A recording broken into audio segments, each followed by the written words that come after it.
ng masa. Nakakatawan sa uring manggagawa at sa masang Pilipino, si Calyodi de Guzman.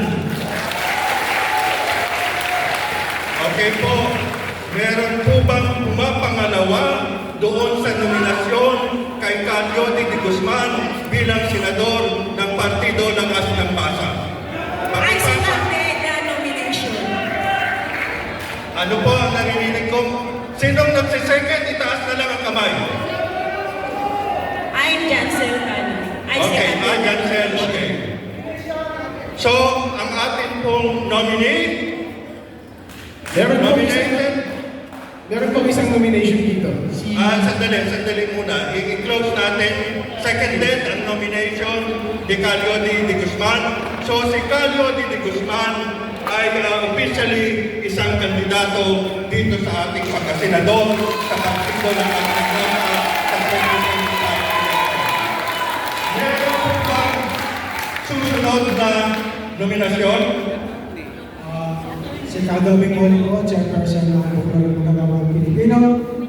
Magiging ko pong dinominate si Antonio Espiritu bilang opisyal na kandidato ng PNL sa pagkasenador sa midterm 2025 election. Okay po, meron pong pumapangalawa sa nominasyon kay Atty. Luke Espiritu. Sinusundan ko po ang nominasyon ni Atty. Espiritu. Okay, may pumangalawa sa nominasyon, nominated and seconded, kaya po officially nire-recognize natin yung dalawang kandidato na nabanggit ngayon. Any more nomination?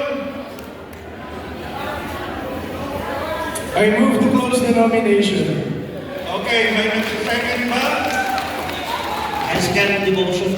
Okay, the move to close the nomination has been seconded.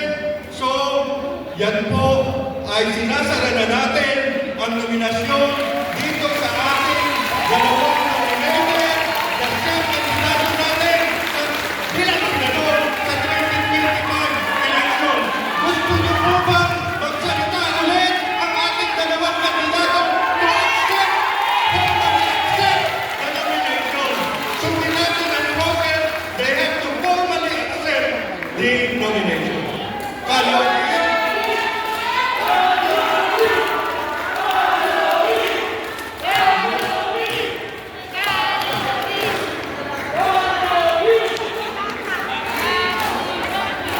Maraming salamat sa nominasyon at tinatanggap ko ang hamon.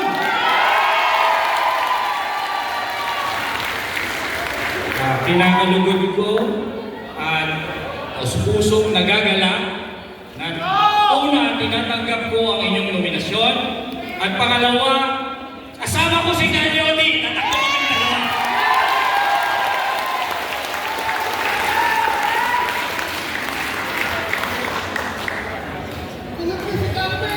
Okay.